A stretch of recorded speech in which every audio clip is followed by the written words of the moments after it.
Welcome back to the table. Again, going solo here without my daughter. She's not playing nearly as much. Me either. But we're junkies. I still collect games, not nearly as many as before. I have a stack of games here that I've been coming in through crowdfunding, i.e., Kickstarter, and some other ones. I'll go through those at the very end, and a couple of more games that I've acquired over the past few months here. And I wanted to take the time to point them out, what I like, what I don't like. I'm just going to start pointing out games that I don't like. I think that's more helpful for people. They might like them, but I didn't like them. And budgets are tight nowadays. And it kind of hurts to be spending so much money on games, but junk is here. My daughter's into collecting Pokemons now. We'll see how far that goes. So let's get started through the stack here. We'll go right through here. Start with Raccoon Robbers. Pick this one up. Again, another one of these sight unseen games without even looking at reviews, which is not a good idea. Picked it up mainly because of the publisher, Pegasus Spiel. They had First Rat I've played solo a few times, and I know it'll work with our family, at least with my daughter. So I picked this one up. This one is much lighter. It's a cute game. I think this one is a great game for entry level. It's very attractive. Components are very good. Very, very simple rule set. Raccoon Robbers. In short, you're getting your raccoons much like a first. I'm trying to look at it right here because it used to be right here. First Rat. You're moving your raccoons up with card play. At some point, you'll move them down, and that's what's going to make you move down a racetrack. It is a race game where you're just racing your main raccoon all the way to the trash can, and you're doing that with your raccoons moving through 3 different buildings. I wish I could show you, but I don't want to do that much work. I just want to point out games real quick here. Bang, bang, bang. Boom, we'll go straight to the next one. The Yawning Portal. I'm a sucker for D&D games. Yes, I'm not sucker that'll fall for all this stuff, even Space Jam. God, I forgot what it's called now. That came out. It's never going to get played. It's never going to look at. But this one just came out. It's a very light Euro where you're matching colors. You have a long table. You got your guests, which are going to be your characters, and they have a specific set of items they like to eat. You try to match them up. You're collecting those cards. You're collecting points. There's bonus cards on the side. You can collect those for more points. The point collecting game, color matching, i.e. food matching. Played it already a few times with my daughter.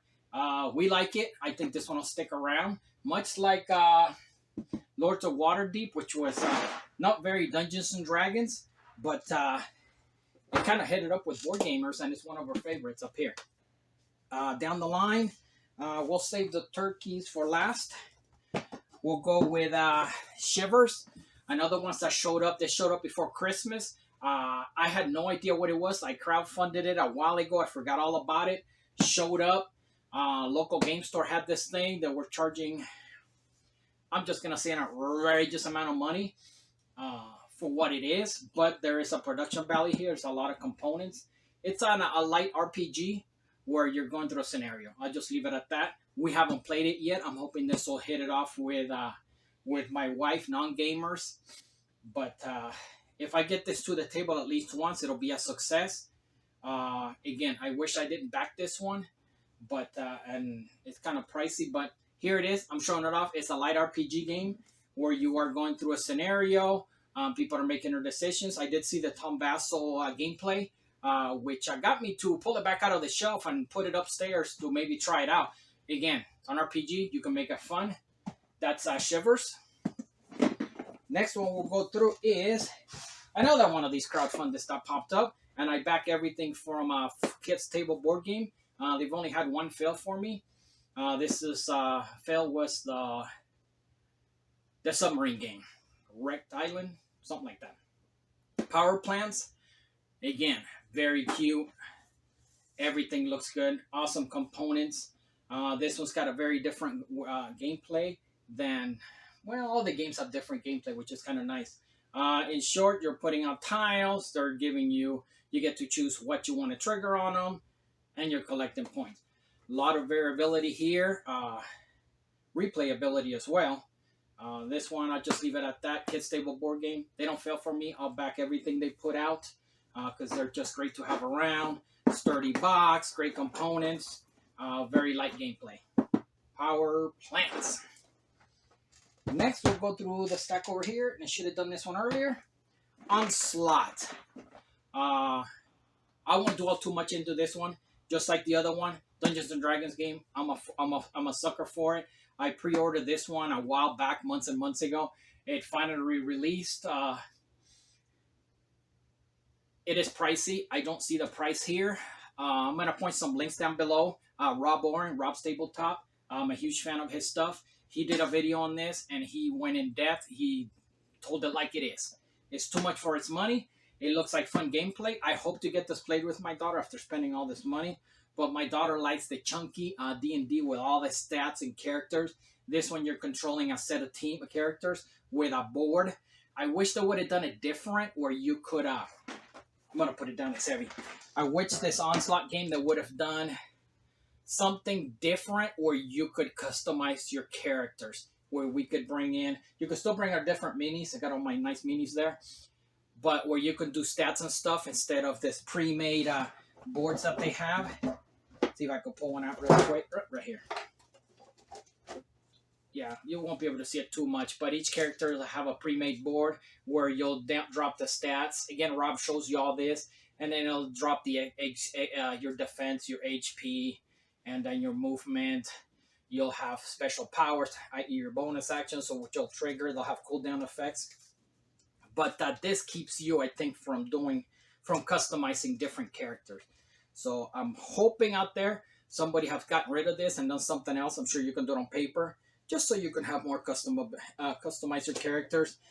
The map is pretty cool looking, but we have a lot of cooler maps out there in these books that I'd rather use, and we're going to try that. And then, of course, the monsters, I think you can kind of drop those in as you wish. You can change those around. So that was Onslaught. I'm not going to go too much into it, but I think it retails for $140. There's not $140 here's worth. I wish the miniatures were not painted. The painting on the miniatures is horrific, in my opinion. I'm not going to strip them and repaint them. I got a ton of painting projects out there that have been sitting there for months. That's not going to happen, but they could have lowered the cost there. Going down the line to back here. This one is still in shrink. Stroganoff, it's been on my list a while. I was going to crowdfund it, I think 2 years ago when it came out. I passed on it knowing that it was going to hit retail. I'm a fan of Game Brewer ever since, wish I could see it real quick, Gugong. I'm a fan of that game. I know a lot of people dislike it, but I'm a big fan of it. I like this game, the looks of it. I like it. I like the theme. I picked it up mainly to try solo whenever I have solo time, which lately I don't. But I just wanted to point this one out. I did pick it up, and it looks fun. I like the theme. I mainly picked it up because of the theme and being a Euro and the publisher. Next game we'll go to is Card Wars. I wanted to crowdfund it, but it was way too expensive, and I knew it was gonna hit retail.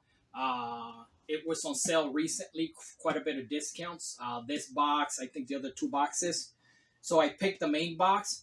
I grew up with Card Wars. I was a teenager when Card Wars came out. I never really played it, but I loved just playing around with the customizing the cars. I think the coolest thing was the Uncle Al's. I'm gonna put a picture up here. The catalogs. I wish they. I know they have them. I have some coming.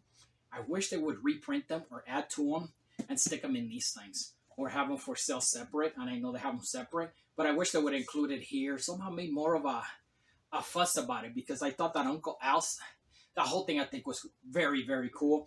They do have the miniature cars. These are not painted, but they're easy to paint. So that is a huge cool addition, making the 3D cars. The rule set here looks like, I opened it up the other night. The rule set here looks a lot lighter than the original rule set. So correct me if I'm wrong, but it looks like it's a bit lighter, which is much greater to get to the table. As far as maps and stuff, I know people are customizing maps for decades now, but I picked it up because nostalgia alone, and you had to have the Card Wars if you grew up with that, and support Steve Jackson Games for keeping this game alive. We're going to jump to, I have two turkeys here, one for sure, and then we'll go to the War Games. The first turkey meaning games that I purchased and I did not like, is Subterra 2. I think I highlighted in the last video. I bought this one sight unseen because I thought everybody's been looking for Subterra. It was out of print. Everybody's looking for it. Came in print. I picked up the second version because it looked more like fantasy based. This game should not be made. There's not a game here. You're pretty much playing tiles. You do have some options of where you move, but you pretty much have to pull out all the tiles to get to the end. I'm not going to go too much into it. This is not worth it. I wish I didn't purchase this. This is one of those huge, there's been a couple of huge regrets that I've done spending money. This was one of them. I don't know if the original's different. The original looks like a little different, so who knows. But this one, just skip on this one. It's not a dungeon crawl. There's nothing here. Again, if you're looking for a light dungeon crawl to even play with your kids, because that's what I picked it up for, just pick up Cora Quest. Cora Quest, there's an expansion that just came out. We're not picking it up, but this one looks a little prettier. There's a little bit more into it, and there's much more characters, much more fantasy-based characters. So just pick that one up instead of this one. The other turkey here so far is Peter Pan. I haven't played it yet. I went through the rule books. Looking online, people say it's just like Treasure Island as far as it plays. There was a Peter Pan game out there that was being crowdfunded over 2 years ago. I think I missed out on it, and I thought it was this one. This one was on sale online, so I just purchased it. It's not that game. It doesn't look like a game. It's more of an activity. So I don't even think this one's going to get played, but I'm going to try to get it played one of these days when everybody's up here at the house, up here, and we just want to play a game. It looks very basic. You're just trying to search for the 4 kids. It's trying to stay away from certain spots. That's Peter Pan. It's sold under different names. It's got another insert on it. But it's like Treasure Island, I've been told. It's more of an activity than a game. Now to the war games. To my surprise, I had 2 big boxes outside this door that came in, and I was not expecting them. I've been I guess I'm lucky, lost track of all this stuff. We crowdfunded years ago, back in 2020, 2019, 2021. All of that stuff is slowly showing up. So we're going to go through the Worthington games. They finally shipped their, let's go this way. Their 7 days battle, and then of course I picked up these other ones that weren't available for a while, and I like to collect them all. These are the token chit pool chit system with the maps, unlike their other blocks that I have. So this ones I think look prettier. So I picked this one, and then Antietam came out, and Shiloh came out. They're still in shrink, and Shiloh came out. So these came out. They're 2-player games, but most of us will play them solo. We'll play both sides. That's how this is going to get played. They show a complexity very light. The rulebook is very light. A complaint I have, and I'm sure a lot of us in that like these type of games, war games, is the boxes are standard. I would love to put the token trays in there. I got a stack of them down there from DVG and Aegis and some of the older ones. It doesn't fit. Once you put the token thing in there, I wish they would. I hate to say this, but just make the box bigger so we can kind of keep it nice and organized, so it's easy to pull out. Especially these war games, like you like to keep all the tokens separate to their groups. But that's my only complaint. I wish the boxes were bigger. I know they're not gonna do them bigger, and by saying bigger boxes, the last game that showed up last night, very unexpected, was one of my GMT P500 showed up. Banish the Snakes, fat box. This one I pre-ordered because of the theme alone. It's not really a war game, which is kind of cool. I like it. I like anything. I don't like Modern Wars, the World War I and up. This one's definitely not even close to that. But this one is got the religious theme. You're going around spreading religion. And it just looks cool. It looks like it's a card-based game, very light. The rulebook looks very light to me. As soon as you pull it out, it's not a heavy rulebook. So I'm glad this one's here. It's got a solitary play. It looks like it is a solo game. Very low complexity. That's me. And this one I'm very excited. I'd love to get this one out when this mess of a giant table gets cleared, which doesn't look like it'll ever get cleared. But eventually I'm gonna clear this out, and I want to put one of these games out. because I used to love doing them before, lay them out and kind of play at it on and off during the whole week. So this is Banish the Snakes, one of the latest P500s that showed up of my interest. I'm sure a lot of you guys love the Modern Wars. But that was 2 turkeys, 2 duds, 2 games I wish I didn't buy. Again, I should do more research on them, at least watch a video on them, see if I like them. A couple of hits, Raccoon Robbers, for sure I know it's going to be a hit for us. The last ones I showed, the war games are going to be, I'm going to like those. Onslaught, the D&D miniatures tactical battle. I hope that gets played more than once. Shivers, if I get that to the table once, it's great. Again, a waste of $100+. Power plants will definitely get played. The other Dungeons and Dragons, the Yawning Portal, will definitely get played many more times. And looking real quick, Stroganoff will get played. So that was another stack of games I wanted to do. I do want to take this time at the very end of the video, wish I would have done at the beginning, take a shout out to Rob Oren. I'm a huge fan of his stuff. I know a lot of people don't like it, but straight shooters, I like straight shooters. And ID Jester. Through all this stuff he's going through, you can look at his channel. He's been putting out too much content. It's highly appreciated. Somebody pointed out to me he is doing the heavy lifting of this hobby, and he plays everything. That is a true gamer.